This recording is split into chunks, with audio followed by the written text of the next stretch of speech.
Cerrado é rico, o Cerrado é milionário. E se vocês forem nesses campos aí, nesses cerrados, essas lagoas aí, pra vocês verem as flores agora, é riquíssimo.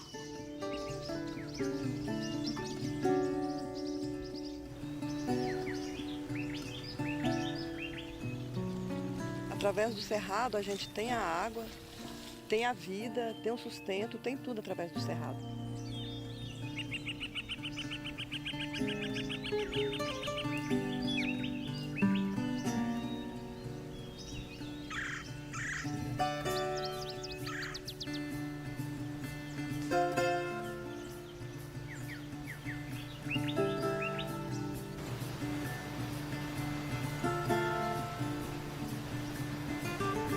O Cerrado é a mais antiga das formações ambientais da história moderna do planeta Terra.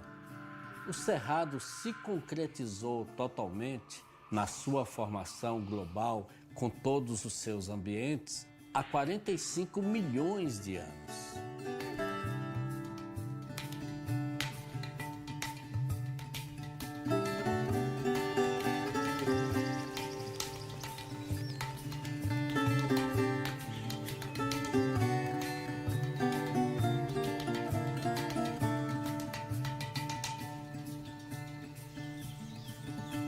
A fauna do Cerrado é especializada, a flora do Cerrado é especializada. Você tem no Cerrado muitos organismos que eles lidaram com diferentes características climáticas do passado, com mudanças climáticas, e sobreviveram. E essas soluções de sobrevivência, elas são muito importantes, inclusive para a nossa sobrevivência. Existe um potencial farmacológico no Cerrado violentíssimo.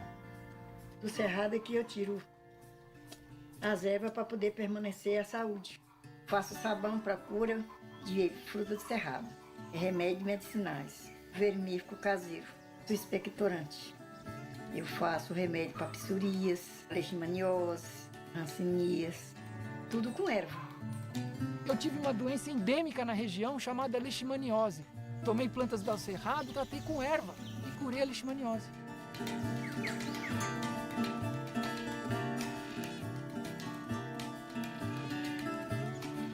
O Cerrado é uma matriz ambiental que se localiza nos chapadões centrais do Brasil, no qual existe a maior diversidade florística do mundo e existe também uma das grandes diversidades de animais do planeta Terra. A existência dele é importante para o equilíbrio dos biomas que o circundam. O Cerrado ele é considerado um hotspot, que são algumas pouquíssimas áreas do mundo que são consideradas de extrema importância por ter espécies que só se apresentam por aqui e que estão sob algum grau de ameaça.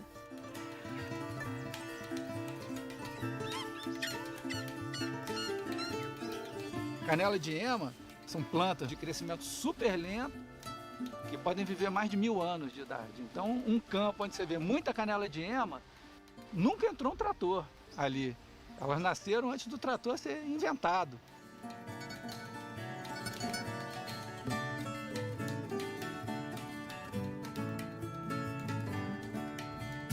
E esse ser tão velho recebeu muito recentemente, há poucos milhares de anos, a visita, e não foi uma visita, que esse ser tão novo veio para ficar. Esse ser tão novo é o homem. E a presença do homem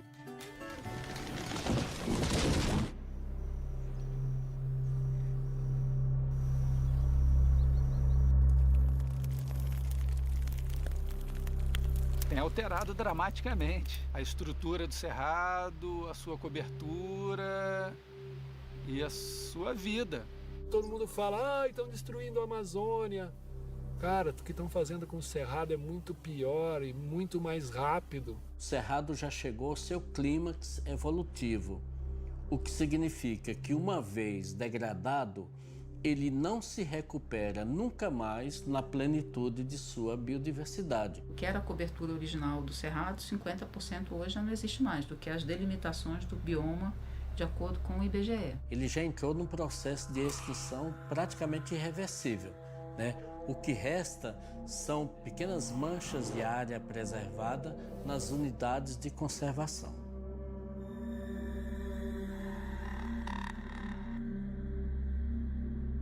A APA de Pouso Alto, ela é a maior APA do estado de Goiás, tá? Ela tem 872 mil hectares, que é um dos últimos refúgios de cerrado em pé no país. Nós somos aqui o que sobrou do cerrado brasileiro. O que sobrou dessas terras que levaram milhões de anos para crescer e que foram destruídas no Goiás inteiro, no Mato Grosso inteiro, Minas Gerais inteiro, no Brasil inteiro. A APA é uma unidade de conservação do grupo de uso sustentável, cujo principal objetivo é ordenar a ocupação do território. As atividades, né, dentro dessa unidade de conservação deveriam ser de base na conservação. O que pode e o que não pode ser feito nessa APA é determinado por um plano de manejo. Então, o fundamental para uma APA é uma articulação ampla, né, com diversos setores da sociedade que vivem na APA, e a construção de acordos, né? O plano de manejo é um grande acordo de convivência na APA. E o plano de manejo que foi inicialmente proposto é algo assim que é praticamente a institucionalização de crimes ambientais, né? Então, por isso que a gente está lutando para que a gente tenha um plano de manejo que seja coerente com a proposta de uma APA. Um dos pontos focais é que a instituição de unidade de conservação ela visa a melhoria da qualidade de vida das populações envolvidas. A luta é fazer, em primeiro lugar, que o Conselho da APA do Pouso Alto seja representativo. Porque hoje ele foi ocupado pelos grandes fazendeiros. Ocupado por aqueles que não estão nem aí, não estão preocupados nem com o turismo, nem com a preservação ambiental.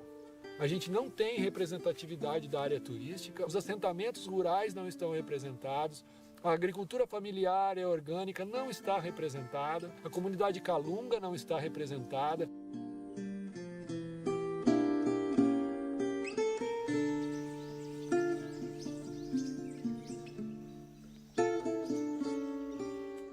O sítio histórico e patrimônio cultural Calunga é o Quilombo Calunga, que é o maior quilombo do Brasil, onde está no município de Cavalcante, Teresina e Monte Alegre.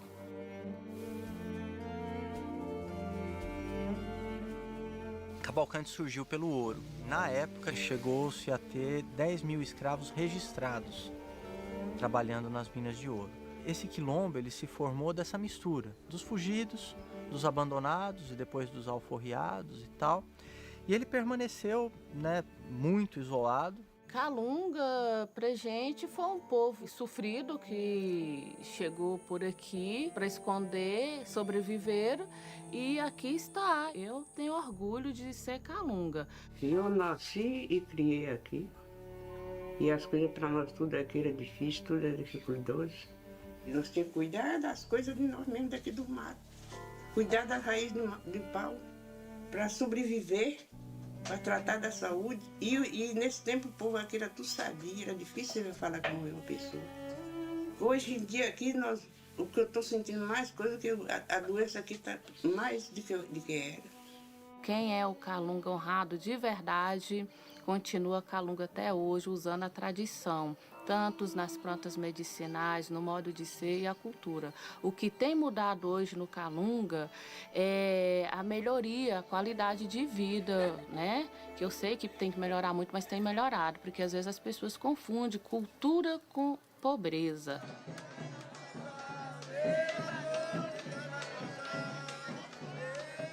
A gente tem que preservar sempre a cultura nossa e não a pobreza. Porque o calunga todo é sofrido. Do jeito que melhorar, eu quero que todo melhore.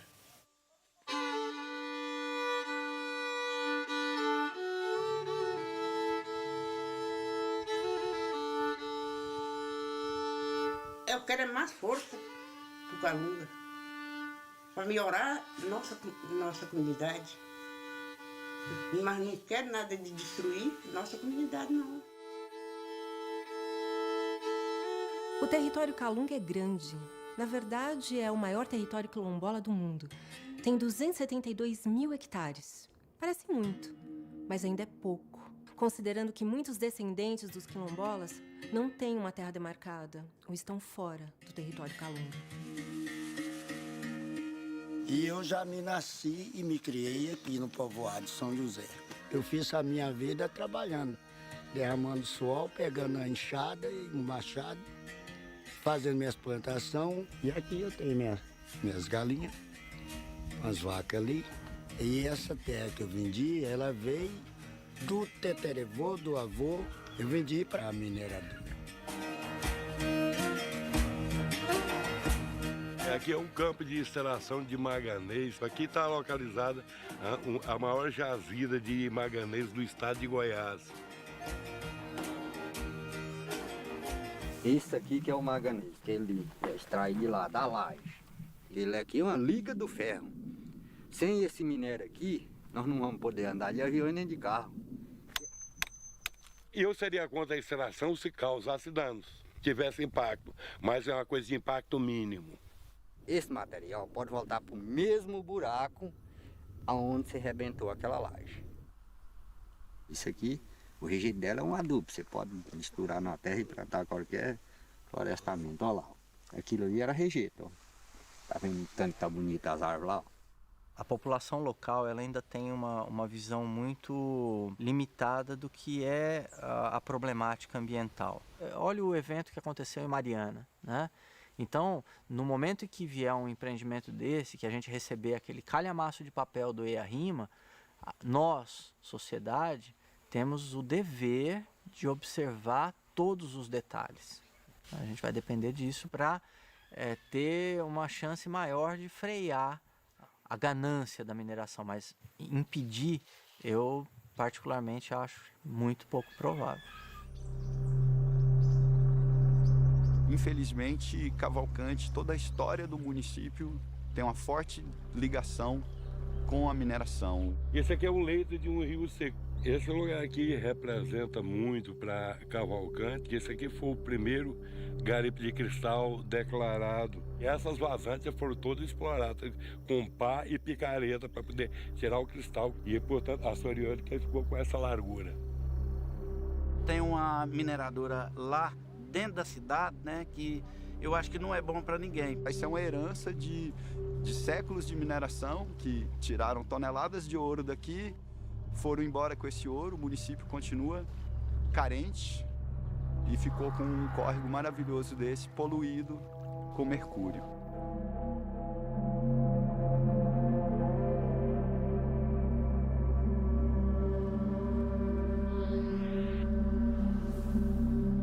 De ouro, diamante, tudo tinha nesse rio e estava sendo explorado.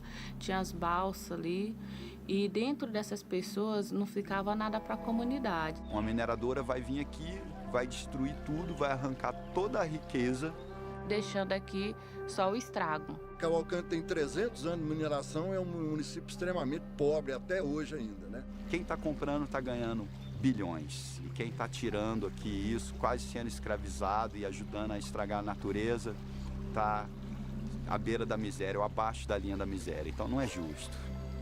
Eu considero hoje mineração a principal ameaça da Chapada dos Veadeiros.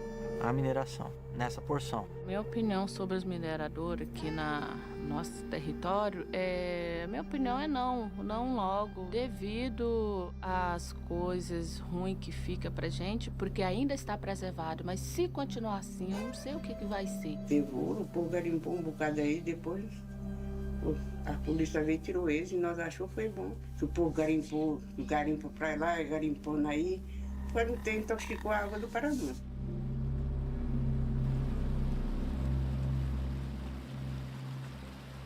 Cavalcante é uma província mineral riquíssima. O município, como um todo, acha importante essa atividade. No município, ela não pode ser predatória. Tudo que seja para preservar é bem-vindo. Desde que eles venham com a medida não de castração e sim de construção, tudo bem. Eu vivo do minério. Acho que, de certa forma, poderia haver uma área sendo 100% protegida e algumas áreas que já estão degradadas e ainda tem minério que pudessem continuar para não gerar, inclusive, conflitos, né? O que nós precisamos é minerar com responsabilidade ambiental, responsabilidade social e tudo mais. Apesar do potencial minerário do município de Cavalcante, o setor que mais emprega e mais gera renda no município hoje, muito mais do que minerador, é turismo. O turismo distribui renda. Então, realmente, assim, em termos de interesse da população, em termos sociais, ambientais e tudo, o turismo é muito atraente para o município. Uma coisa tinha que conviver com a outra até que naturalmente o ecoturismo se fortalecesse, que as pessoas, as famílias aqui passassem a depender mais do ecoturismo e menos de um garimpo ilegal.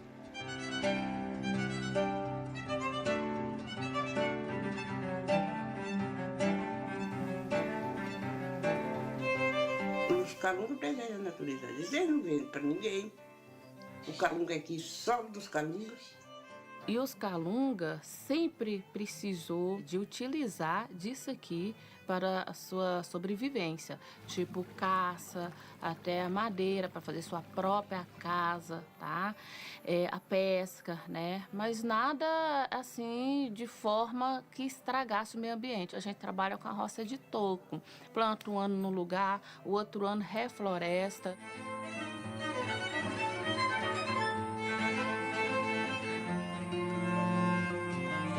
A gente planta de 5 a 6 anos seguidos. Aí depois a gente deixa essa roça e faz outra roça em outro mato. Daqui 6 anos, este broto aqui, ó, depois que deixa a roça, ele já vai estar nessa espessura, já pode fazer outra roça novamente. Dá para você ver o tanto que já regenerou a mata.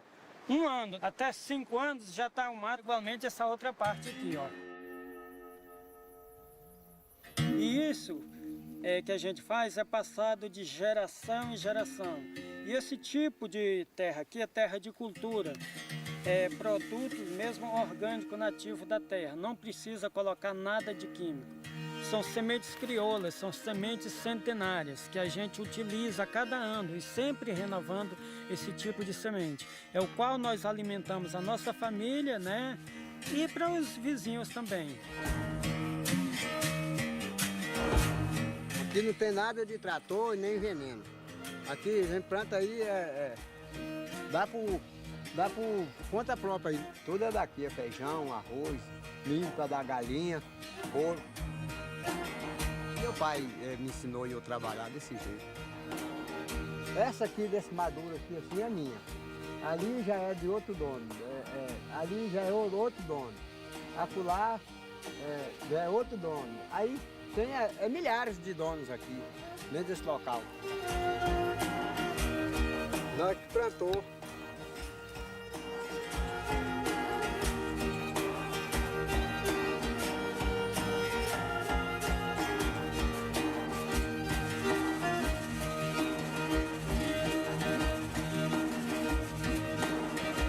São 350 anos fugindo pelo sertão, foram caçados impiedosamente, inclusive pelo mercenário Lampião.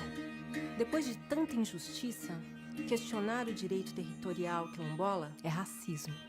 Comendo raiz de pau, resistiram e resistem, até hoje. É a África, o coração do Brasil. Na escassez ou na abundância, os calungas descobriram as supercomidas, comidas especiais, altamente nutritivas.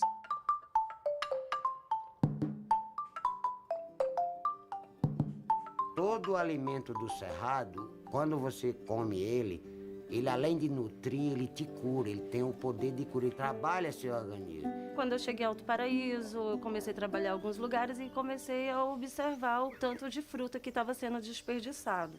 Eu comecei a pesquisar um pouco o cerrado, junto com os calungas, vendo, né, o potencial, que eles tiravam óleo de coco, tiravam farinha. Eu consegui desenvolver alguns doces, né, algumas geleias. O jatobá, eu vi que ele seria o ideal para fazer um café, um cappuccino, né? Então, ele dá para fazer mingau, ele dá para fazer emulsificante de sorvete, ele dá para fazer cremes, bolos, pães. Além de ter uma nutrição top, extremamente boa e limpa, você protege o meio quando você utiliza esse recurso. Então eles têm uma extração totalmente sustentável, aonde vai gerar essa renda, porque até então eles achavam que eles têm muita riqueza. Poxa, mas quem que vai querer comprar o buriti? O que é que vai fazer com o buriti? Isso aqui é o buriti, dá pra fazer suco, dá pra fazer risoto, dá pra fazer creme, sorvete. Esse é um biscoito de buriti, farinha de coquinajá e dentro é uma Nutella de goiabada com cacau. A gente tenta fazer esse resgate para que isso se mantenha, para que o Cerrado sobreviva, para que as pessoas vejam o Cerrado de outra forma, o que ele pode trazer em nosso benefício, para que nossos filhos e nossos netos possam conhecer o buriti, o baru, o piqui, porque isso também é cultura, entendeu?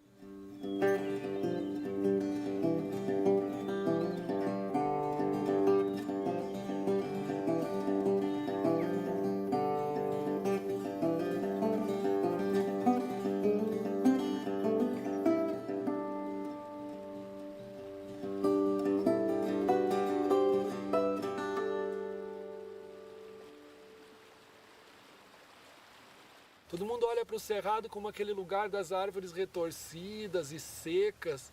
Mas é graças a isso que a gente tem tanta água nascendo aqui. Você olha o Cerrado, está crente que ele está num lugar seco, não está não. As raízes estão dentro d'água.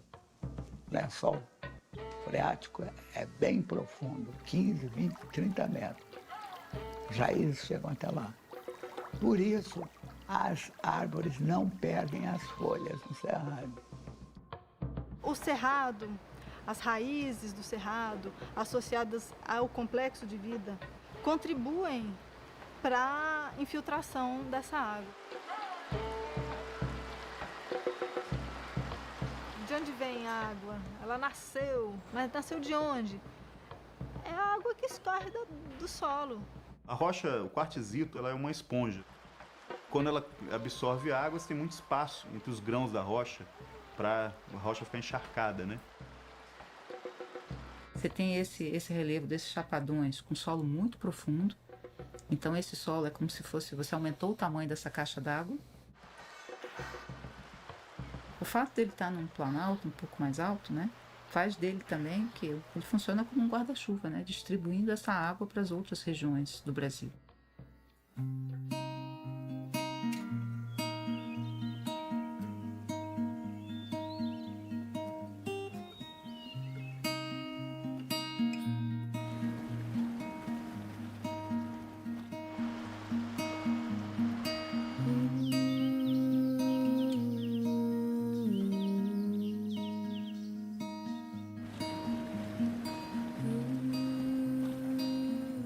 Água. O que a gente faz sem água? Sem água não dá.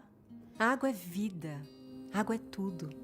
Brasília, a capital do país, está secando. Já está faltando água. E em breve vai ter muito parlamentar da Asa Norte tomando banho de canequinha. Para eles tudo bem, porque eles ficam em Brasília de terça a quinta. Mas e a população? Como é que vai ser isso?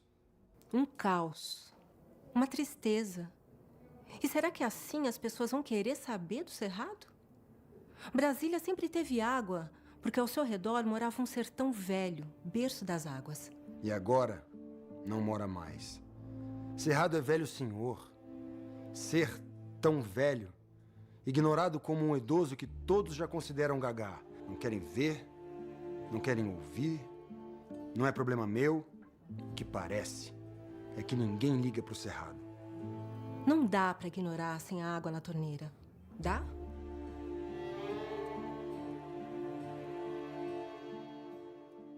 A gente está sabendo também que o avanço da fronteira agrícola e tudo isso que ele traz por trás está minando esse berço das águas. Você corta a árvore do Cerrado. A água que é chupada por essas plantas maiores, com essas folhas grandes, que evaporam bastante água durante o dia inteiro, elas acabam. Então, seca aquela área e torna o solo mais seco. O ciclo hidrológico não é só uma função de quanto de chuva que está caindo, mas também qual é o sistema que está recebendo essa precipitação. Então, quando você tira um sistema que tem raízes profundas, que tem uma cobertura bastante diversificada, para um sistema mais simples e que é também um grande consumidor de água, você diminui a capacidade de recarga e a capacidade de afloramento depois dessa água nos cursos de água. Que isso daí é uma das lendas que surgiram aqui, eu não sei qual engenheiro agrônomo que saiu com essa afirmação. Então eu não tenho dúvida nenhuma, eu tenho segurança bastante para dizer que esse balanço hídrico aí, ele é favorável para as áreas de agricultura usando hoje as técnicas que nós usamos. A vegetação exótica, ela não absorve a água da chuva como a vegetação nativa do cerrado. Ela só absorve aquela quantidade de água suficiente para a sua sobrevivência. Por isso que a área de recarga dos aquíferos não existe mais na região do cerrado. A única coisa que segura a água é floresta nativa. Então, quanto mais desmatarmos o cerrado, menos águas nós vamos ter. No mínimo, 10 rios de médio porte desaparecem por ano no cerrado.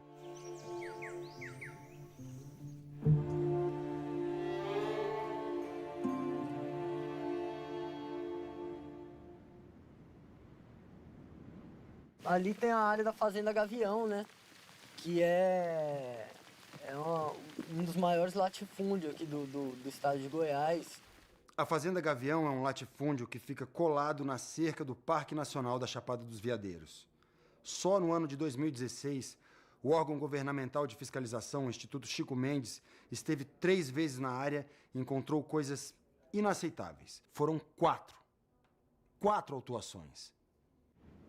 Toda essa área era um cerrado em pé, bonito e tal, e a gente vê vários descampados que passaram o correntão recentemente. Né? O correntão são 2 tratores com uma corrente gigante que vai levando tudo que está em pé. E passaram esse correntão para fazer o cultivo da soja transgênica. E essa fazenda, existem denúncias muito evidentes de que pertence ao pai do governador do estado de Goiás. Fazenda Gavião, né? Isso. O pai do governador arrendou aqui para plantar? Tá. Tá arrendado. É o seu Ferreira, né? Faz uma coisa interior. Ele tá plantando aquela área lá. Plantando um pouco. Aí essa região aqui ele comprou umas 5 fazendas. 5 fazendas? Tudo pra mexer de soja? Soja, gado. O que você acha que esses asfaltos estão saindo aí? Não é à toa, não. Tem muito piquezeiro derrubado, fizeram um cemitério de piquezeiros lá, gigantes assim. O piquezeiro é protegido por lei. De piqui centenário, empilhado assim, tudo empilhado. A raiz estilhaçada, a marca da corrente, que foi no correntão, ainda cabe 2 multas por danificar a PP, de 2 códigos. E você acha que o pessoal da Fazenda Gavião, por exemplo, agora vai parar com o negócio do desmatamento legal lá? Eu não sei quem é essa fazenda. Você não sabe essa fazenda? Eu não tenho esses detalhes todos. Dizem que a fazenda é do seu pai, tá no nome do seu pai, sua Ferreirinha. Eu não sei. Meu pai tem uma fazenda aqui perto, no município de Colinas. Mas eu não sei como é que ela chama também, não. Se é isso, não é. E outra coisa, eu até já pedi para ele vender esse pedaço de terra que ele tem lá, para nós não termos qualquer tipo de comprometimento em relação a isso. São 5 mandatos na mão desse mesmo governo PSDB. Eles apoiam, sim, essa política dos ruralistas. É temerário nós deixarmos um patrimônio de tão grande valor como a Chapada dos Veadeiros na mão de decisão de um Estado guiado pelo agronegócio. Estão destruindo um meio ambiente, um ecossistema para sempre. O que mais me preocupa é algo muito sério, que é a extinção do cerrado. Uma área plana, uma área de solo profundo, uma área que tem toda uma vocação para a agricultura. Eu tenho possibilidade de abrir novas áreas? É moralmente justificável a gente continuar fazendo esse tipo de coisa, sabendo que vai ter consequências no futuro e não mudar a nossa maneira de lidar com a terra, de lidar com a conservação, de lidar com o futuro? Que dinheiro que paga isso? A diversidade não tem preço. Mas ainda assim, ela é vendida, destruída para sempre. Eu preservo, eu sou penalizado. Se eu preservar, eu sou penalizado. O cara quer. Se eu preservo, todos querem a sua fazenda. Quer desapropriar você, quer expoliar você, quer fazer parte em cima de você. E quem é que paga essa conta? E os anos de vida que o cara deixou de viajar, de comprar o carro, devia ter vendido. Não, ele preservou. Então, estou aqui fazendo a defesa do agricultor mesmo, porque eu sou agricultor, tenho que defender minha causa. É óbvio. Preservar é o pior negócio do mundo. Não é não. O pior negócio é a soja transgênica. Primeiro, porque é um caminho sem volta. E segundo, porque a longo prazo dá prejuízo mesmo. O ciclo econômico da soja no Cerrado é de apenas 6 anos. Se fizer tudo direitinho, com rotação de cultura e tudo mais, vai para 12. Mas ainda assim, é pouco. À medida em que a produtividade diminui, o fazendeiro vai só rolando as dívidas. Os contratos com as multinacionais do agronegócio são duradouros. E, eventualmente, o produtor não consegue atingir a meta do contrato. Contrato esse onde a terra é a garantia válida. Dizem que o Marçal perdeu parte das terras dele. Na verdade, eu não perdi terra alguma. Porque eu sei usar bem os tribunais.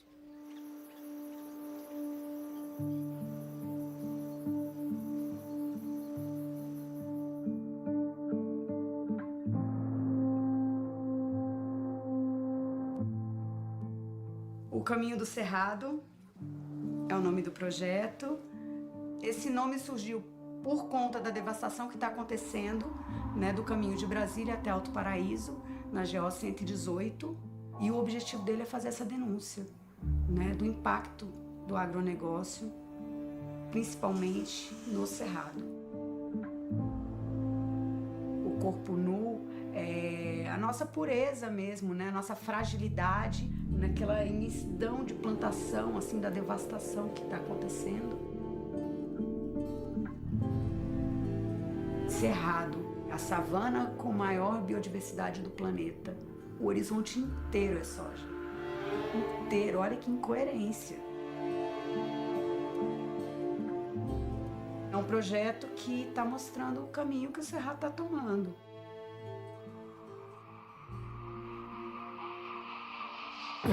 Silêncio,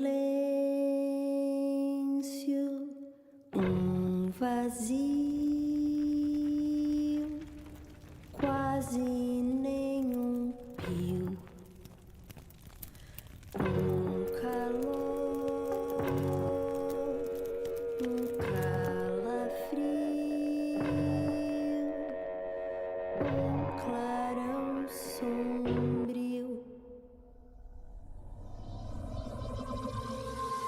Tem que ter um retorno econômico para aqueles que preservam e prestam serviço para a humanidade. Vai preservar de graça? Alguém trabalha de graça? Alguma empresa trabalha de graça? Por que o produtor rural tem que preservar de graça? É possível fazer produção e é possível fazer com ecologia? É, mas a custo. Quem paga esse custo é o produtor? Uma região que tem muito pouca área propícia à agricultura, certo? E pecuária, ela certamente vai crescer em cima das áreas de pastagem e muitas vezes a pessoa vai abrir mão das áreas de cerrado. Principalmente se um dia nós tivermos um pagamento por serviço ambiental eficiente e que remunere para que a pessoa pense 2 vezes antes da conversão de novas áreas. Pagamento, né? Mas esse cara aí, o Leonardo Ribeiro, não pensou 2 vezes antes de abrir uma nova área. Mesmo já tendo 600 hectares de soja, mesmo já tendo lucrado 11 milhões em 1 ano, de acordo com ele mesmo, e desmatou muito.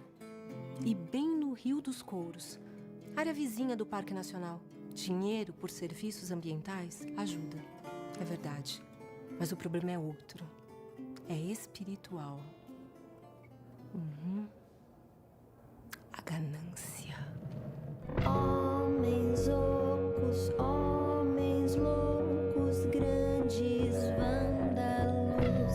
O Código Florestal Brasileiro permite a devastação de 80% de uma área privada no Cerrado. 80%. Tudo isso.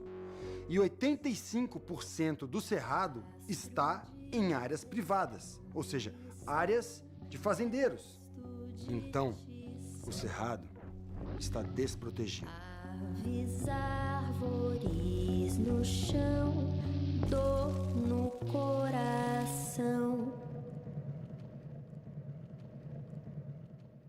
A grande cultura que expande hoje no Cerrado é a soja. Ela ocupa aí 90% de toda a expansão da agricultura nos últimos 15 anos. No Cerrado, o risco de desmatamento nas próximas décadas é da ordem de 40 milhões de hectares, respeitando o Código Florestal.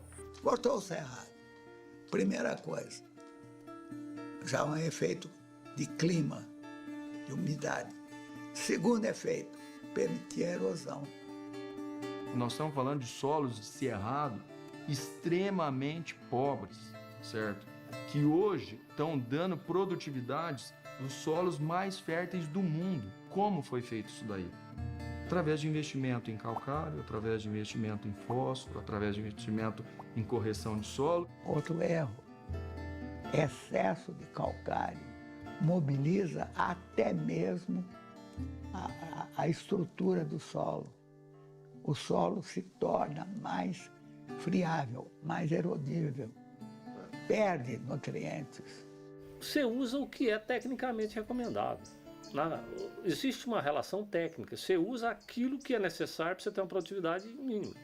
Então, isso varia com vários tipos de solo. Um você precisa usar um pouco mais, outro um pouco menos, porque ninguém vai fazer uma agricultura com excesso de insumo. Poderia ter um manejo de nutrientes melhor do que você tem, porque o que você coloca em excesso na agricultura, é o que eu falo, sai pelo ladrão.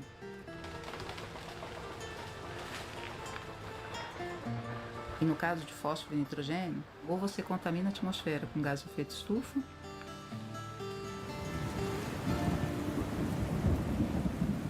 ou você vai eutrofizar os seus recursos hídricos.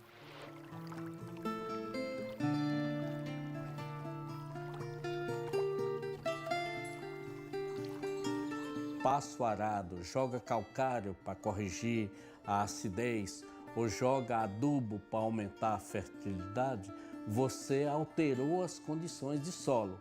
Aquelas plantas que existiam ali não vão conseguir existir mais, vão desaparecer. Por isso a gente diz que o cerrado está em vias de extinção. E mesmo se você conseguir produzir essas espécies em viveiro, você vai plantar onde? Não existe local para você fazer o que se chama de revitalização, porque a área aonde vai receber essa planta já foi totalmente modificada.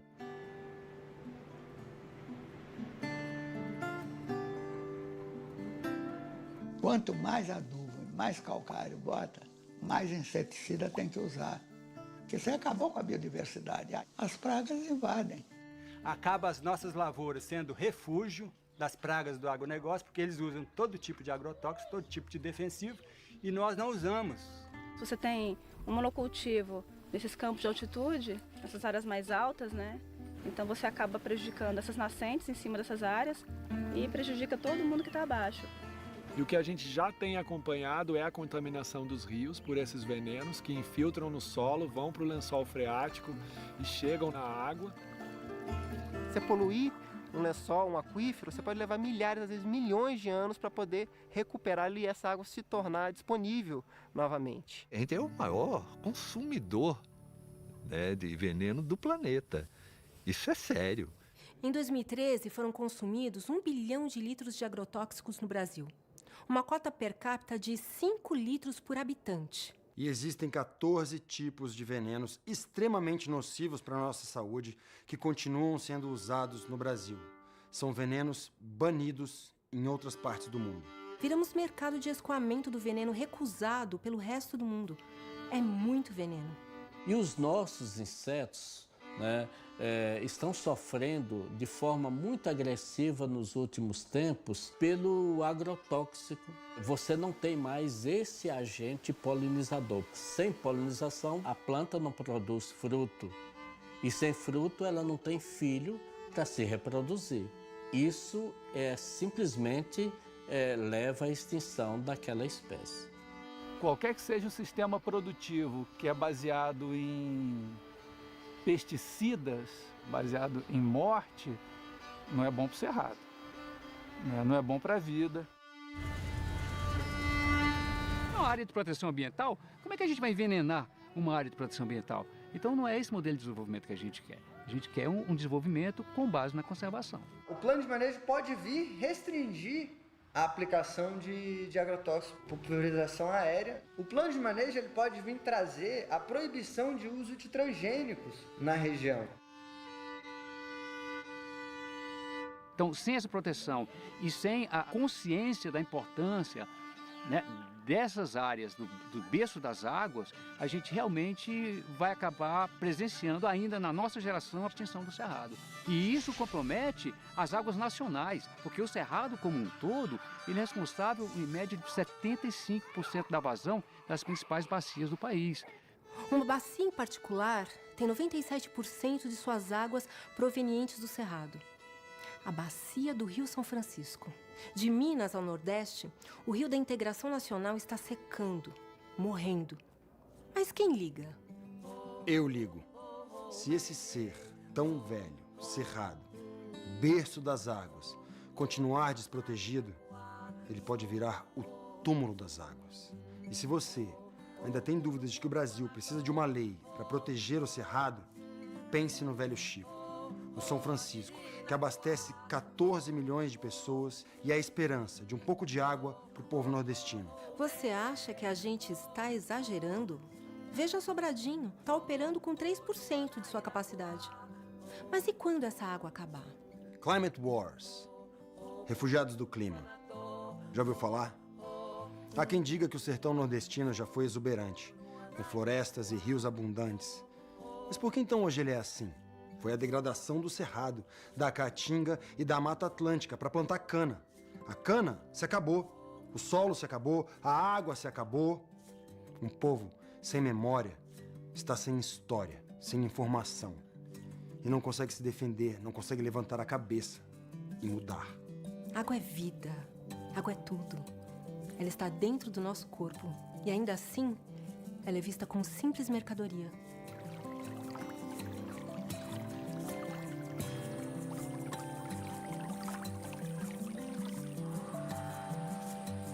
Nós temos aqui a principal bacia da região, é a bacia do Rio Tocantinzinho, tá? Aonde já foi pedido um estudo integrado da bacia hidrográfica deste rio para a implementação de 22 PCHs ao longo do trecho desse Rio Tocantinzinho. Especificamente o caso de Cavalcante, foi analisado um único rio, né, que é o Rio das Almas. A barragem é Santa Mônica. Ele iria barrar o rio, que depois vai abastecer parte do território quilombola.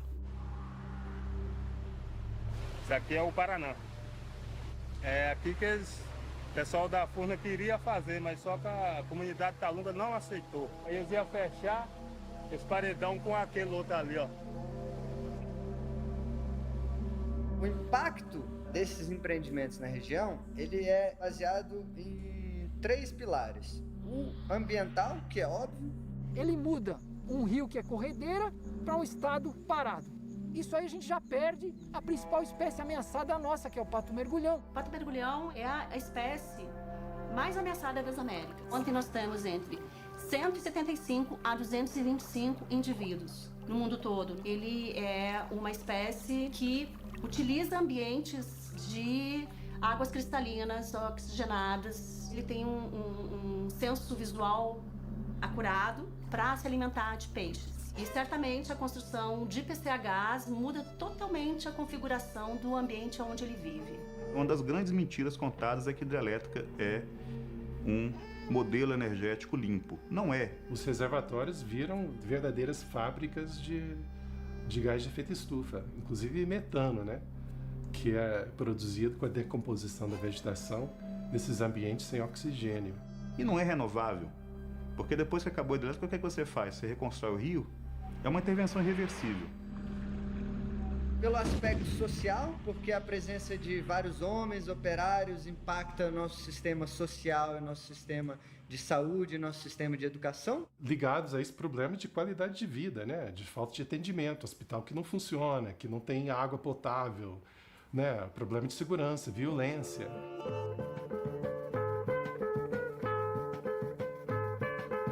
A gente não quer isso. Se sair uma hidrelétrica aqui para nós, é como a gente perdeu uma pessoa da família, um filho. Já tiveram aqui para a gente poder assinar, né, os papéis para poder ser indenizado. Eles foram aqui no meu vizinho, Aí foi lá no Brivaldinho, inclusive o Brivaldinho foi indenizado também. A primeira coisa que eles fazem com a população local é tentar dar a impressão de que é um fato consumado. O empreendimento que ainda está em fase de estudo, que tipicamente não sequer tem um processo de licenciamento ambiental, faz isso como uma forma de manipular a população, de não se mobilizar para defender seus direitos, para dividir a população. Alguém chegou aqui falando que era uma obra do governo. Eu não queria assinar documento nenhum e insistiram que de todo jeito a gente seria indenizados, né? E que de todo jeito ia sair.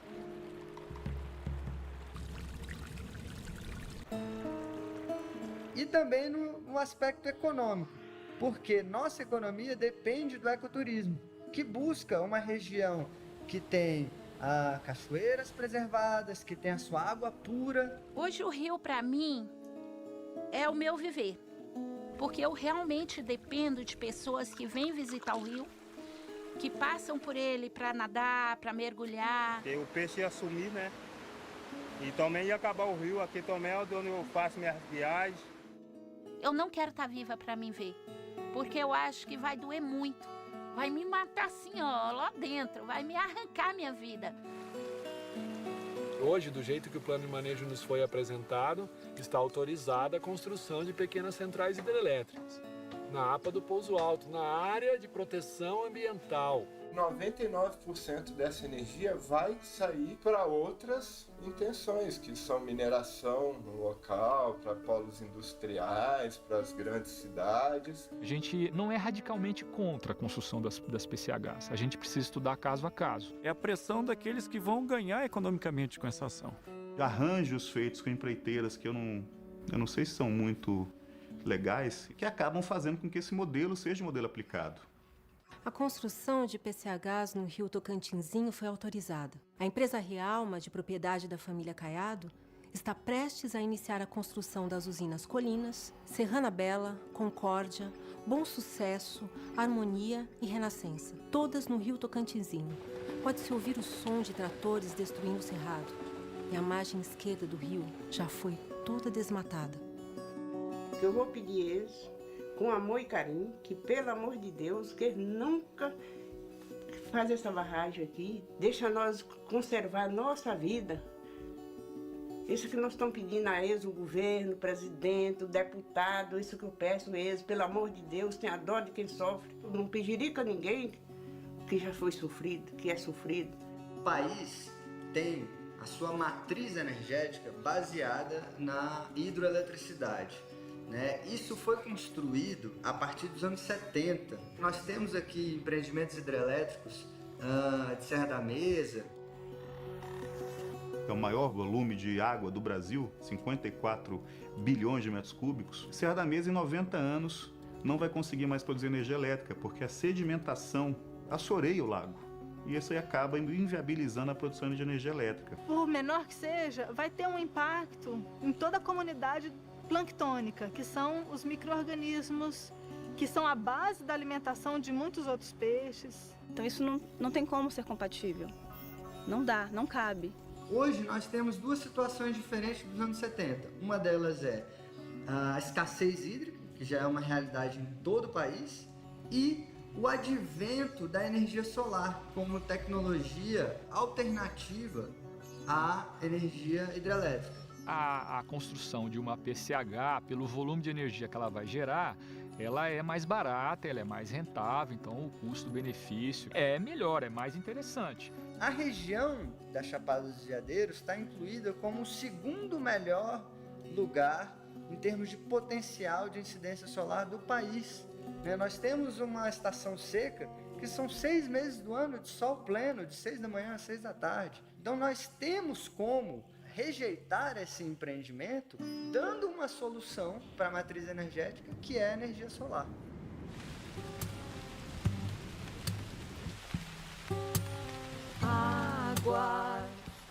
Água sagrada, bem precioso, é preciso cuidar.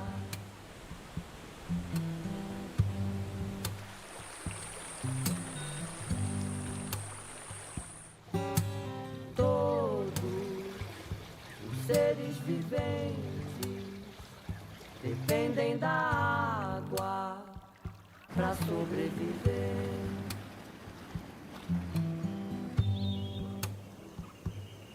Consciência, a conservação, sem desperdício, sem degradação.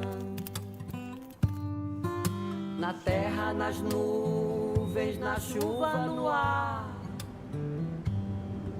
nascemos das águas do céu e do mar. Esse último ano, essa outra fazenda aqui na frente, eram vários tratores derrubando todas as árvores, deixaram algumas poucas e foi tudo virado pasto. Estamos sendo aqui rodeados pela soja, pela monocultura, que mata todas as águas, todas as plantas e todos os animais. E a gente fica assim, querendo fazer alguma coisa, cantando, tocando, fazendo projetos de conscientização, de educação ambiental. As pessoas precisam de ser informadas, porque informando elas conhecem e conhecendo elas podem ter um motivo para agir.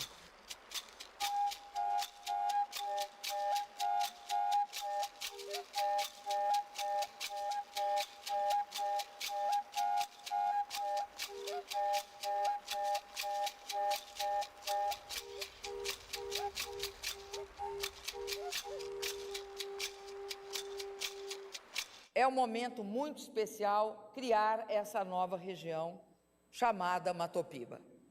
Que inclui Maranhão, Piauí, Tocantins e Bahia. O Matopiba é visto como uma grande área de fronteira agrícola. As grandes áreas em que a produção de alimento no mundo tende a se expandir. Na verdade, foi uma dezena de grandes fazendeiros que se interessaram pelo Matopibas, justamente pela possibilidade de expandir o seu patrimônio. A expansão se fez, sobretudo, em áreas de cerrado, convertendo diretamente cerrado em produção de grãos, soja, essencialmente. Então, hoje, a área que está ocorrendo o desmatamento é o Matopiba, e isso é preocupante. Nós estamos transformando e aumentando a produção de grãos sem desmatamento, sem desmatamento, sem desmatamento. Não é só a área convertida, são as áreas degradadas que ficaram.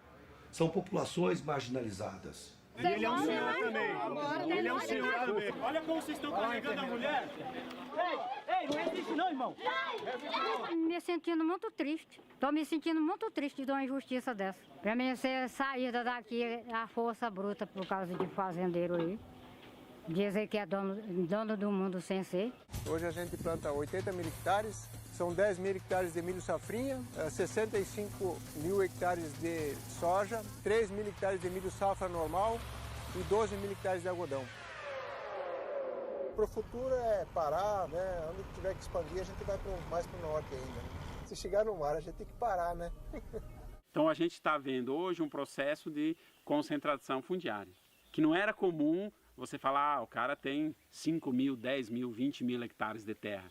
Hoje isso está virando algo comum, né? No Matopiba, poucos têm muito. 0,5% da população concentra 60% da riqueza. E 80% da população é considerada muito pobre. São famílias que têm uma renda mensal inferior a R$ 700.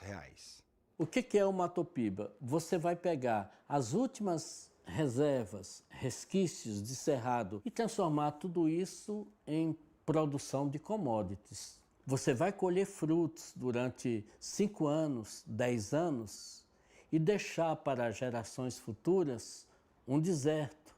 E para o país inteiro você vai deixar uma grande crise econômica e social que não sabemos as consequências dela. Uma crise de fome e de sede.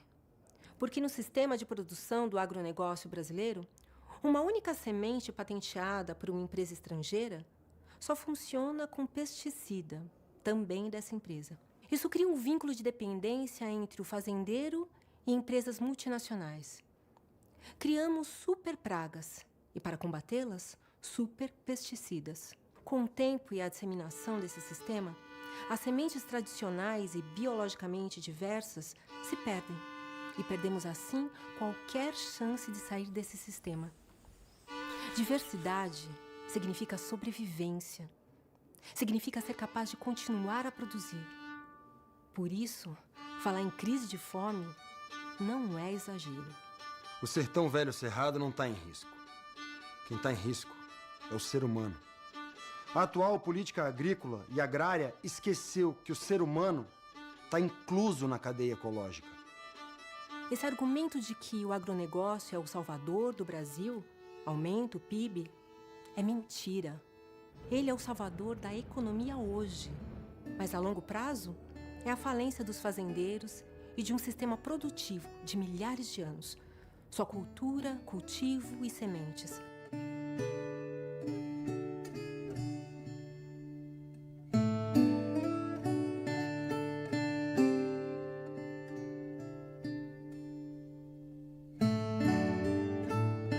Você pega a soja brasileira e exporta para a China, né? A China não está comprando a poluição que a gente jogou nos nossos cursos de água. A gente não está exportando grão, a gente está exportando água, a gente está exportando biodiversidade, a gente está exportando solo. Que sentido faz a gente destruir o cerrado brasileiro para alimentar a vaca na China?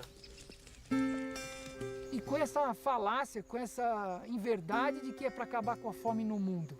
Desenvolvimento, sim. Nós queremos produção. A gente precisa comer, mas queremos uma produção sem agrotóxico. Nós queremos uma produção orgânica.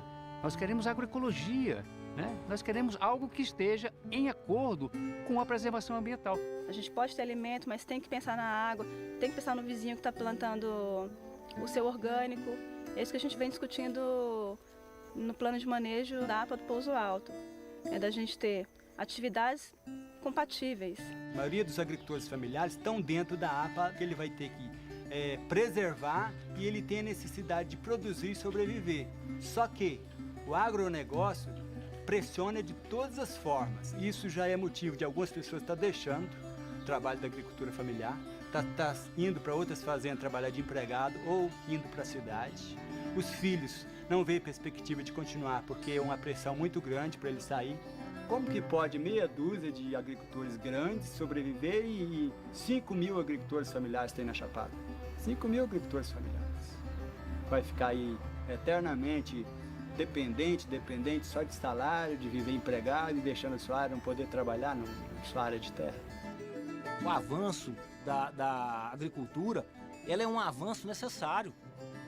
Felizmente ou infelizmente, ele é necessário. A agricultura é imprescindível para nós. Na verdade, aqui mesmo no entorno de Alto Paraíso tem vários assentamentos, agricultura familiar, que abastecem a cidade. Essas monoculturas não abastecem Alto Paraíso em nenhuma região aqui. É tudo para exportação. O sujeito, ele não acredita naquilo que faz, porque se acreditasse no que fizesse, ele comeria soja transgênica com agrotóxico e dava isso pro filho dele. Pergunta se ele dá isso pro filho dele. Produtores familiares produzem muito mais alimento, com muito mais qualidade. Tem na mesa brasileira que as verduras, legumes, esses pequenos produtos, vêm da agricultura familiar.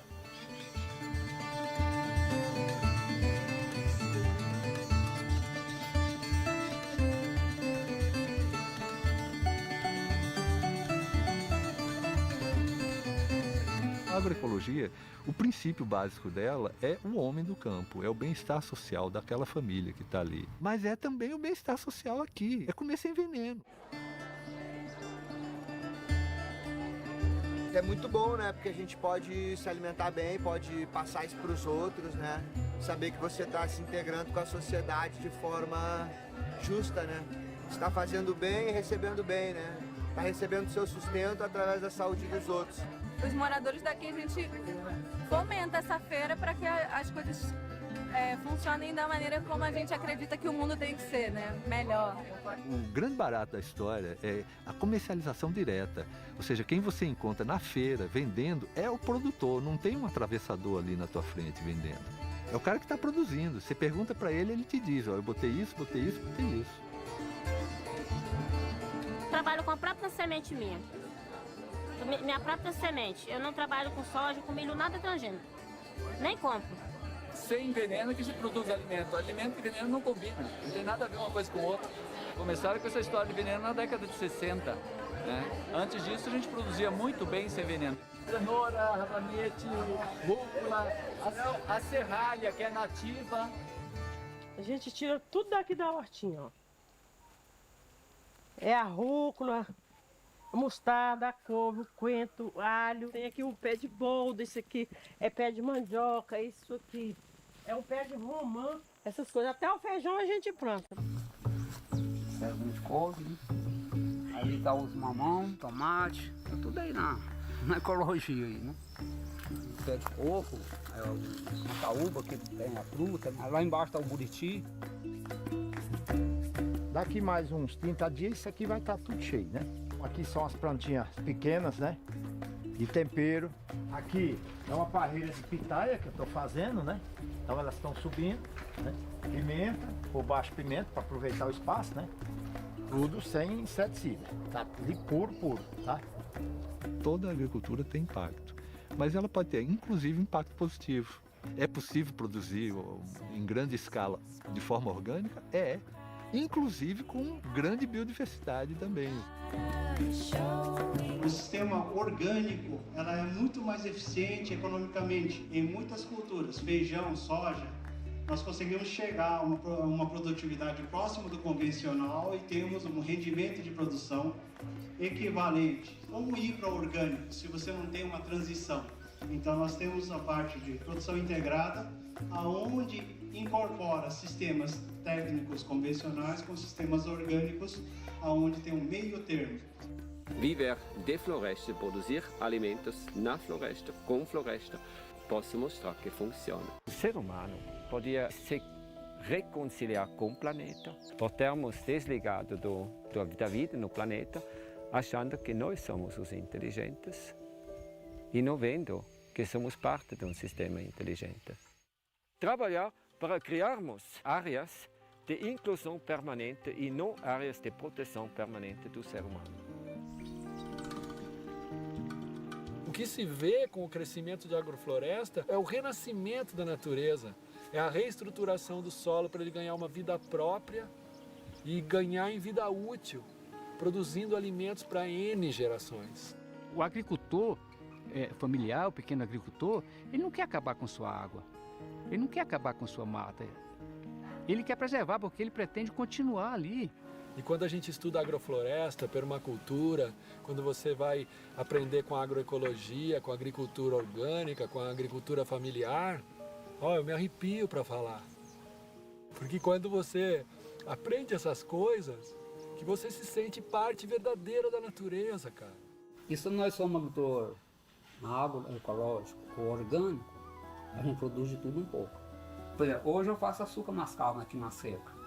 Quando chegar a época da chuva, eu tenho muita manga, muita goiaba, então eu deveria fazer doce de goiaba, ou as polpas de goiaba, né? Ou de outras frutas, né? O uso mais tradicional, ou mais típico, ou mais regional, diferentes fontes de alimento, isso é um seguro que a gente tem para situações adversas, né? Isso é fruto de uma longa história de coexistência com o meio ambiente.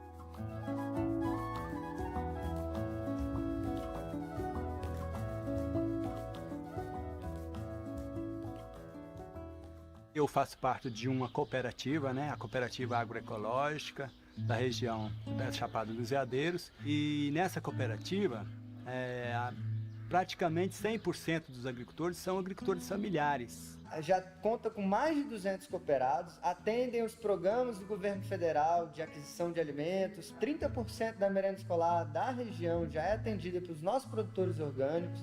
São pequenas produções, né? As escolas têm uma necessidade muito grande dessa alimentação. É uma alimentação natural, né? A gente prima por uma alimentação orgânica. E aí, na escola, quem que come? É os filhos deles, eles mesmos. Então eles produzem para eles mesmos se alimentar. E o governo paga por isso. É preciso que o Estado traga investimentos para fomentar atividades econômicas compatíveis com o desenvolvimento sustentável da região, que venham trazer geração de riquezas econômicas aliadas à conservação e preservação do meio ambiente. Esse desenvolvimento do plantio de soja, ele vem geralmente só para os donos das terras, né? A mão de obra é muito pequena que se utiliza, são poucos funcionários que precisam. A produção de soja não é uma cultura que emprega muito, né? Muito pelo contrário, a expansão da soja, o que ela gera é uma saída das pessoas do campo. O que a gente acredita que traz desenvolvimento são os empregos que não só tragam dividendos, mas que preservem a natureza dessa região, né? Que inclua a família, que faça as crianças que crescem aqui amarem esse lugar. Existe realmente outro modelo de desenvolvimento para esse país, baseado na conservação, baseado na biodiversidade, baseado na água, baseado na riqueza social, cultural das comunidades tradicionais.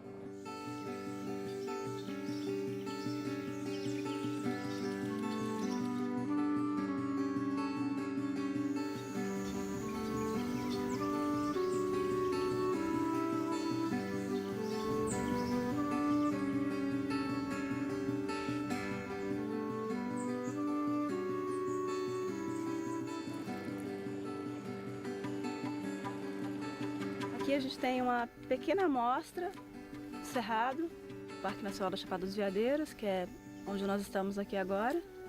Quando aquele parque foi criado, no governo Juscelino, ele tinha aproximadamente 700 mil hectares. Ele recebeu uma série de mutilações do governo militar. Então hoje ele tem por volta de 10% da sua área original. São 65 mil hectares. Hoje a gente planta 80 mil hectares. Isso é muito pouco, principalmente para a fauna. O que a gente tem hoje de Chapada dos Veadeiros, ele não é efetivo para conservar a biodiversidade da região. O Brasil não precisa mais de parque. O Brasil hoje é um grande parque preservado.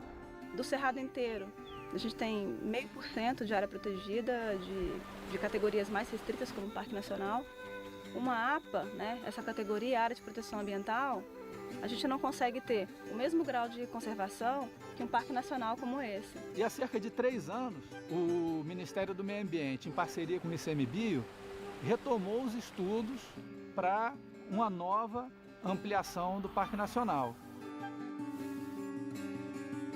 Então essas áreas que a gente mais briga pela conservação, que são os campos de altitude, elas estariam integradas dentro de uma categoria mais protetora, que é um parque nacional.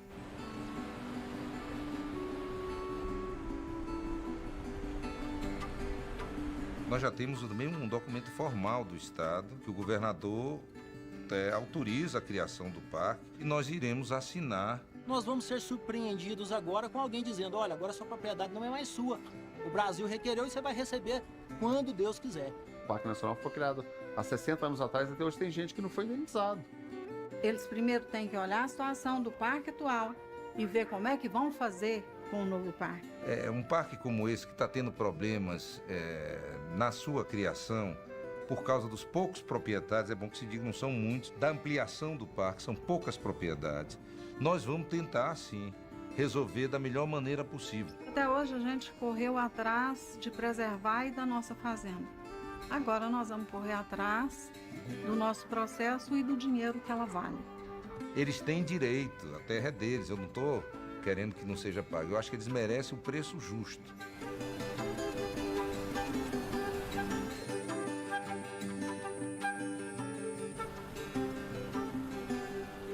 O Parque Nacional tem 65% da sua área Cavalcante. E hoje não tem um portão em Cavalcante, que é o chamado Portão Norte. Estamos trabalhando para isso. E com a abertura desse portão, a gente espera que o parque passe a ser efetivamente um instrumento de integração regional. Para o setor turístico, isso vai ser um grande potencial de geração de emprego, de geração de oportunidades, porque você vai criar novos serviços. É fundamental receber os cidadãos do Brasil e do mundo aqui no Parque Nacional e na Chapada. É fundamental que as pessoas vivenciem essa complexidade.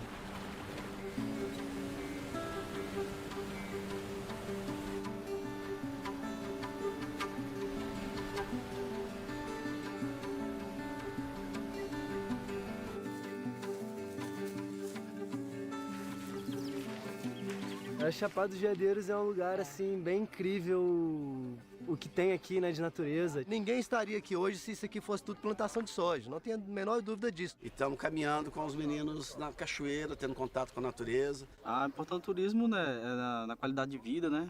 Isso é muito importante na preservação do meio ambiente.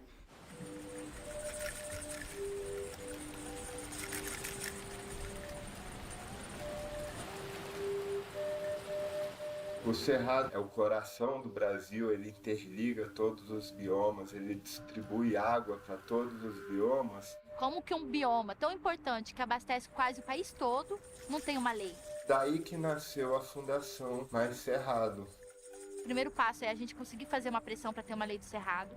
Isso é uma necessidade. Nosso trabalho é muito de conexão, atores, especialistas. Fazer essa interligação para fortalecer a rede, para que o Cerrado ele realmente seja pauta. Eu já estou ficando totalmente dentro dessa causa, eu quero lutar, fui chamado com o coração e eu chamo todos vocês a virem junto. Vamos fazer desse lugar aqui um exemplo pro mundo, né? Não é só pro Brasil, não. E não só Alto Paraíso, como a APA do Pouso Alto, que são 6 municípios na região. Quando a gente entrou nessa situação da APA de Pouso Alto, a gente viu 2 furos. Primeiro furo, que é o próprio plano de manejo que estava sendo apresentado de forma insustentável. Segundo furo, e que pra gente da Fundação foi uma das coisas que a gente entrou em ação com o Ministério Público, é a falta de representatividades dentro do Conselho. A sociedade civil fez uma mobilização muito forte, muito importante, da qual fez necessário a readequação dos estudos para o plano de manejo para uma proposta que seja mais coerente com os interesses de preservação da região. Cerrado em pé, é o que a gente quer! Cerrado em pé, é o que a gente quer! May all the beings in all the worlds be happy and be free.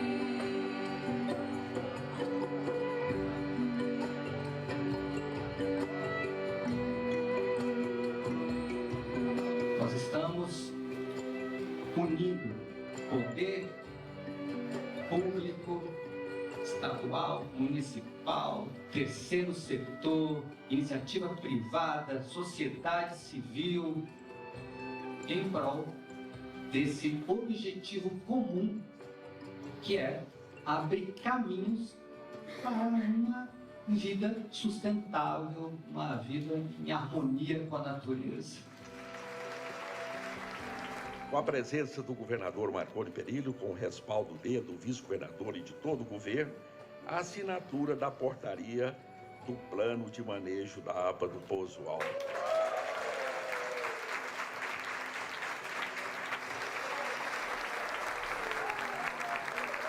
Nós estamos hoje somando esforços, né? Estamos assinando acordos de cooperação, né, para realmente colocar em prática do plano de manejo, né, que foi tão sonhado, que foi tão desejado por todos. Do ponto de vista de discussão e de encontrar caminhos dentro da sustentabilidade, esse plano de manejo é um marco. Houveram vitórias, houveram sem dúvida. Todas as nascentes da APA vão ter aumento de suas APPs de 30 para 100 metros. Os principais rios da região também vão ter suas APPs aumentadas. Essa faixa de mata, de proteção, ela é importante para os recursos hídricos, para a biodiversidade. Tem espaço para monocultura de soja também, mas não em toda parte. E há áreas intangíveis, onde não é possível qualquer intervenção humana. É preciso que todos se conscientizem da importância da preservação do meio ambiente. Isso não pode ser uma coisa só para ecologistas, tem que ser de todos. Outro avanço, a criação dos grupos de trabalho. É o único plano de manejo que você conclui e permanece os GTs já discutindo para quando chegar na época da revisão, é um GT que está discutindo agrotóxico, está discutindo a transição de pecuária para lavoura, está discutindo mineração e está discutindo energia. A gente já tinha sido acordado que não haveria PCHs. Então eu queria saber da senhora se a senhora pode garantir que não vai haver PCHs, porque parece que o texto que foi homologado não é o que tinha sido discutido. Aquele texto que nós aprovamos juntos, ele está lá.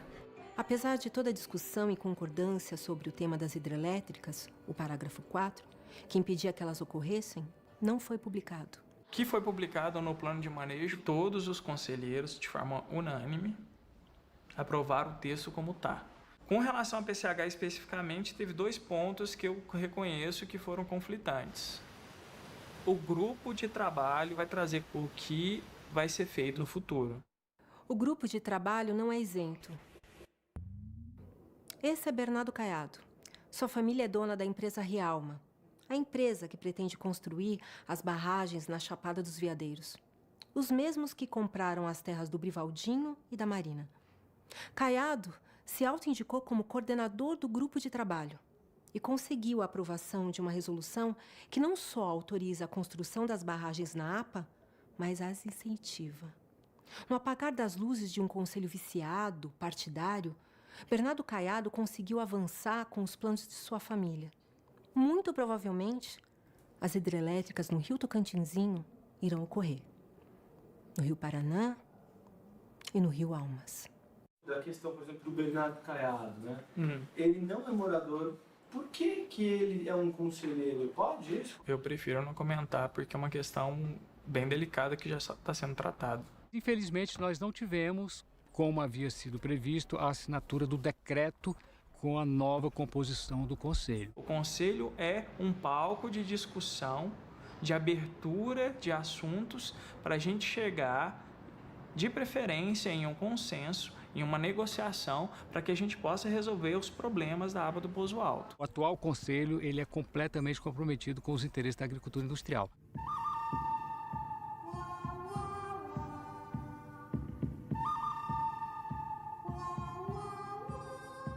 A verdadeira razão de alteração desse conselho, todo mundo sabe qual é. O seu setor ambientalista argumentando de que era minoria. Fundação Cultural Karl Marx e a comunidade quilombola, esses atores aí que estão colocados, alguns deles têm o que a ver com a raça. A comunidade quilombola não está aqui dentro. Por força de lei, os assentados, os quilombolas, precisam entrar. Continue. De repente, muda-se uma regra sem a gente estar... Sem ter sido consultado. Então nós estamos fazendo um papel de parado. Não foi 2 anos para os setores decidirem. Para mudar o conselho? 2 anos. Se quiser vamos votar, vamos votar porque esse conselho é assimétrico. A votação dos fatores sempre aqui corrigir. É exatamente isso que a gente quer corrigir, essa assimetria. E que o que o senhor disse que tem que ser, porque são 15 a seu favor. É isso que a gente quer mudar. A gente quer diversidade. Mas 2 anos que reivindiquem suas cadeiras, 2 anos. O atual Conselho da APA tem 29 cadeiras, das quais 2 não estão ocupadas e apenas 5 têm algum compromisso com o meio ambiente. Todas as representatividades têm que ter voz dentro do Conselho. Isso é democrático. É uma questão de você conseguir ter um olhar de todos que moram dentro da Chapada. A proposta de alteração do Conselho da APA cria representatividade a importantes setores que integram o território, como turismo, assentados da reforma agrária, quilombolas e pesquisadores. Quem que vai falar pelo Calunga se não ele mesmo, né? Quem que vai falar pelo agricultor familiar se não eles mesmos? A gente tem que manter a paridade, a igualdade de representação. Poder público e sociedade civil, somente. Não existe outra forma de paridade em que se queira igualar, por exemplo, o setor produtivo com o setor ambiental. O SNUC ele dá uma demonstração clara dos principais segmentos que é desejável compor o conselho. Não existe garantia de mudança de composição. É opcional? Não é opcional. Está na lei, é obrigatório. É fundamental o cumprimento da legislação. A participação plural da sociedade é obrigatória.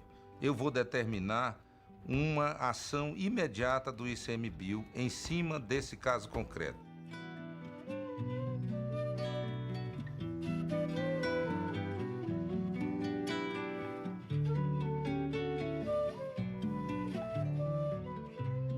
Não estou satisfeito com essa limitação do meio ambiente. Ela vem engessando muito o desenvolvimento de certas áreas, de certos setores, como o setor do agronegócio, como o setor da mineração, da produção de energia. O que o agronegócio vinculado à política pensa do Cerrado? Que aquilo ali é uma reserva de expansão agrícola, que aquilo ali não pode ter restrições.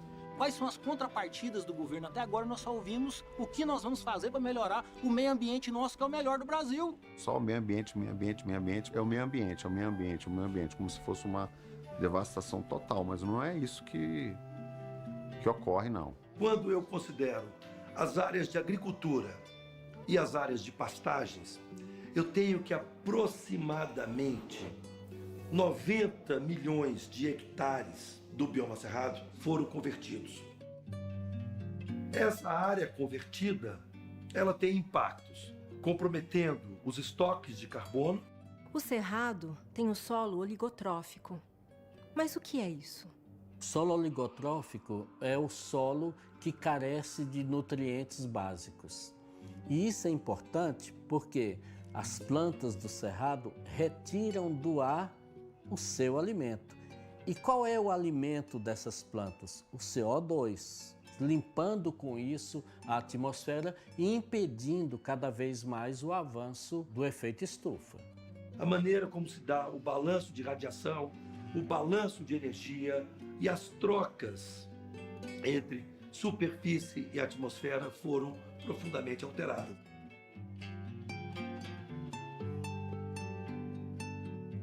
Nós não somos mais poluidores. Nós estamos só sequestrando carbono só. Nós estamos ajudando. Esse discurso aí está deturpado. Aquecimento global não é por causa de produtor rural, não. O clima depende de processos superficiais. Se eu estou mudando a superfície, eu estou mudando o clima.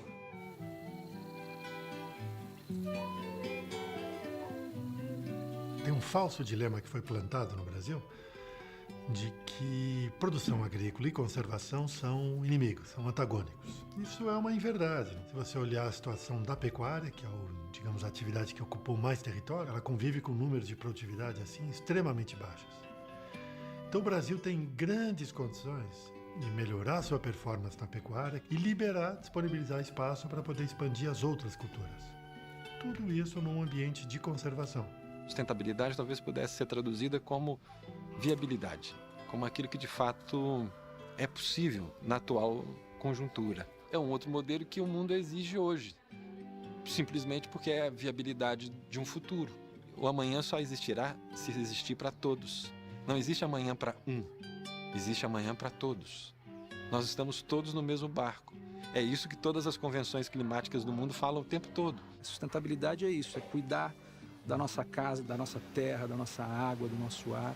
O caminho não é combater o agronegócio, o caminho é fortalecer os outros meios de valorizar a cultura, de valorizar o cerrado, de valorizar o povo que aqui mora, como a agroecologia, agricultura orgânica, o turismo é fundamental.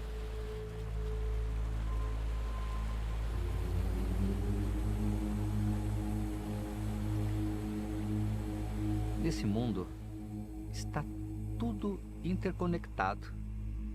Existe uma interdependência entre absolutamente tudo que é vivo. A água, ela é viva. Então, justamente, o espírito da água é uma manifestação da grande mãe universal.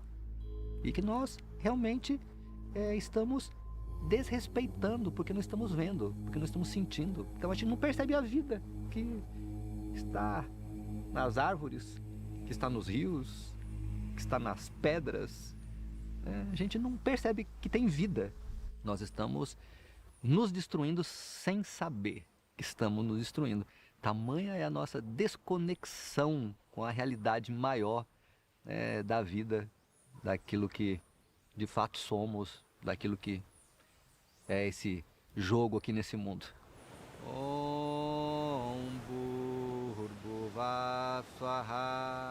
Que em todos os três mundos, terrestre, astral e celestial, que eu possa meditar sob o esplendor daquele sol que nos ilumina, que toda a luz dourada acalente o nosso entendimento e nos guie em direção à morada sagrada.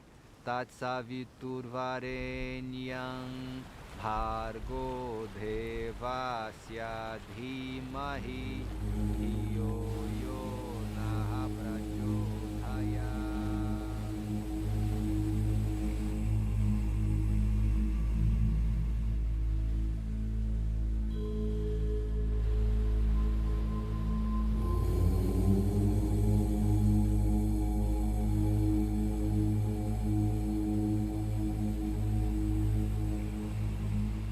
país com maior potencial para a exploração do turismo de natureza no mundo é o Brasil. Não era mais certo se eu tenho 60% do território coberto com florestas, que a minha primeira fonte de rendimento fosse floresta, e não derrubar a floresta para plantar agricultura? A economia da região está crescendo a ritmos maiores do que o PIB do país com o ecoturismo. E o ecoturismo depende da preservação. Aquela região, ela, imediatamente, ela passa a ter uma importância mundial dentro do contexto de áreas protegidas, dentro do contexto de áreas para ecoturismo. E isso aumenta a sensação de bem-estar das comunidades. Elas acabam se sentindo valorizadas, né? O amor próprio delas aumenta por se sentirem pertencentes a um lugar tão especial. Arco-íris, quantas cores, verdes rios, manguezal, mãe terra, planeta, mãe terra, planeta, mãe terra precisa ajuda. Aqui é o encontro do São Miguel com o Tocantinzinho. Isso aqui é uma maravilha, é um paraíso. O pessoal ama isso aqui. O pessoal gosta disso aqui demais. Os turistas vêm, tem gente que vem aqui, não quer ir embora. Aí o pessoal vai lá, faz o passeio e volta e completa aqui com a comida. E depois volta e já traz família, traz outras pessoas, traz amigos. O turismo para a gente aqui é um ponto positivo porque tem ajudado e está ajudando muito a família, né, na geração de renda e também na questão de preservação do meio ambiente. Os turistas quando vêm é uma alegria para a gente. A esposa faz uma comida, eles acertam com ela, eu faço minha viagem, eles acertam. E o turista não leva nada, eles trazem. Né?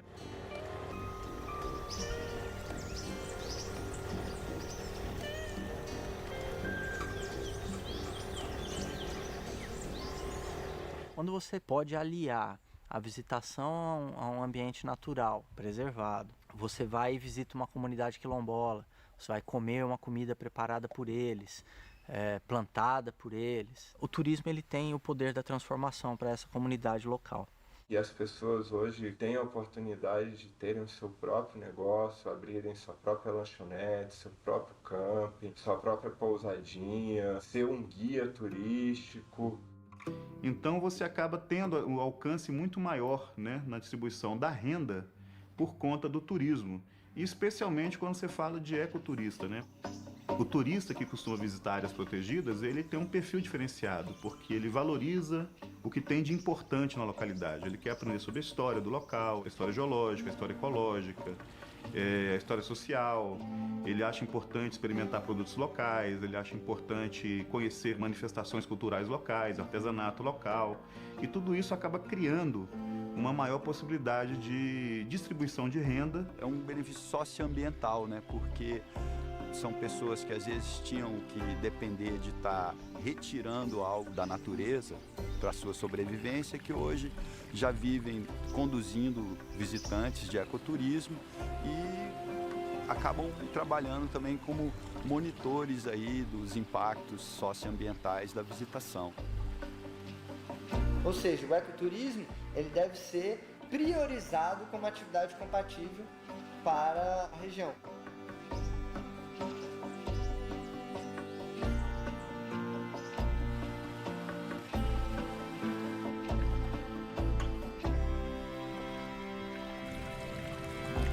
A história da relação do homem com o cerrado, do ser tão novo com o ser tão velho, não tem sido uma história legal.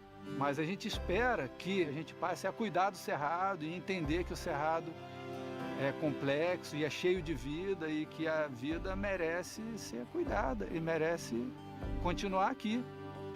E tem espaço e condição da gente viver junto.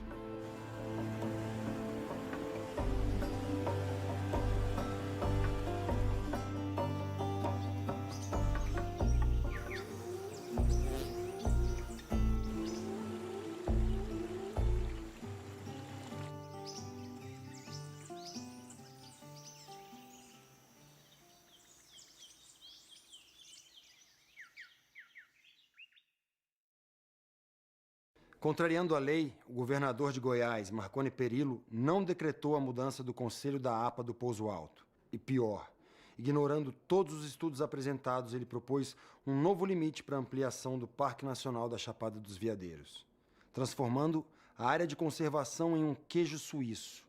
Até divulgaram uma notícia falsa dizendo que o parque ia aumentar em 90 mil hectares.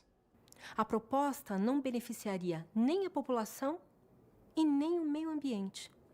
A Fundação Mais Cerrado e outras instituições fizeram muita pressão e o Instituto Chico Mendes não aceitou a proposta do governo goiano. E essa assinatura do presidente, ela está demorando porque o governo do estado de Goiás resolveu interferir nesse processo. Mas, Sarney, o governo do estado de Goiás trouxe uma proposta que veio através do Vilmar Rocha e a proposta, de acordo com ele, veio através da demanda de alguns fazendeiros da FAEG, do Leonardo Ribeiro, que é um fazendeiro específico que a gente conhece. Então quer dizer que quem manda é o Leonardo, ele que manda na ampliação do parque? Não, na realidade, quem manda, em última instância, é o presidente da República. Uma notícia bombástica abalou o Brasil. Temer 3 milhões de reais em propina. Michel Temer gravado ao dar aval Seriam provas irrefutáveis. Entregas de dinheiro. Vários deputados pedindo o impeachment de Temer. Não renunciarei. Temer foi alvo de dezenas de manifestantes pedindo respeito à democracia, aos direitos humanos, aos indígenas e contra o afrouxamento no combate ao desmatamento da Amazônia. Amanhã recomeça o julgamento da ação que pede a cassação da chapa Dilma Temer. Os ministros do TSE vão decidir se houve abuso de poder político e econômico por parte da chapa.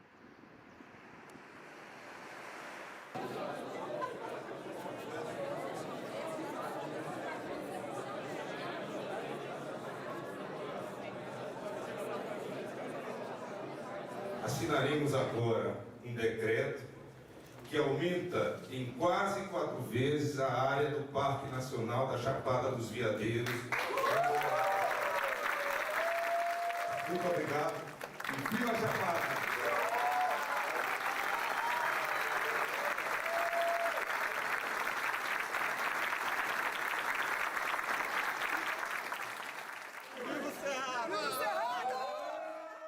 Milagre! A ampliação do parque saiu como queríamos, baseado em estudos e não na vontade de empresários. Mas esse parque que está no papel tem que ser implementado e a gente vai cobrar, porque o sertão velho, cerrado, está cada dia menor, mais fraco e mais seco. E, infelizmente, algumas pessoas ficaram muito insatisfeitas com essa ampliação do parque e estão tacando fogo no cerrado, causando mais destruição ainda na Chapada dos Veadeiros. Criminosos os incêndios que devastam o Parque Nacional da Chapada dos Veadeiros, dano irreparável. em Goiás. Está tudo queimado. Um cenário assustador. Criminosos estão pondo fogo na mata como represália à ampliação. São criminosos, pessoas que colocam O fogo. cerrado continua em chamas. Brigadistas apagam um incêndio e logo Incêndio criminoso. As chamas destruíram 68 mil hectares, cerca de 28% da reserva. Sou um dos brigadistas voluntários aqui na Chapada dos Veadeiros, que há mais de 10 dias luta contra o fogo em todas as direções. A questão de ser criminoso é delicada da gente falar nesse nível, né? Mas há indícios de que esse fogo sim foi provocado. Ele foi causado no momento do dia que estava esquentando, a favor do vento, com ventos muito fortes. Então a tendência é que ele tenha sido provocado sim para causar um incêndio de grandes proporções. É isso que nós estamos avaliando.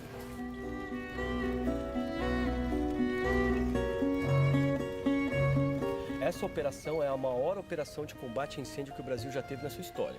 Nós somos cerca de 200 pessoas já em campo, alguns na logística, outros preparando alimentos, outros como brigadistas mesmo apagando os incêndios. Então isso trouxe uma união gigantesca para esse grupo que só se fortalece.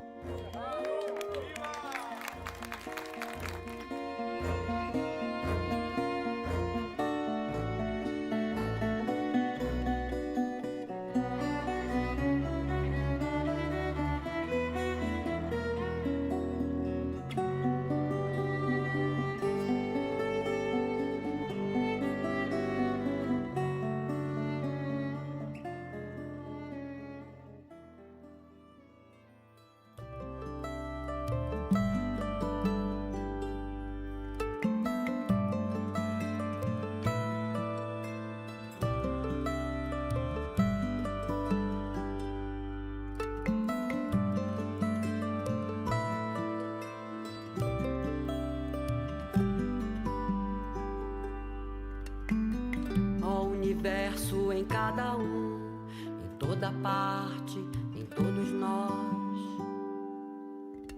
Pra ti não há momento além do sempre, não há lugar além de tudo. Me separa e nunca para, me separa e nunca para, me separa e nunca para.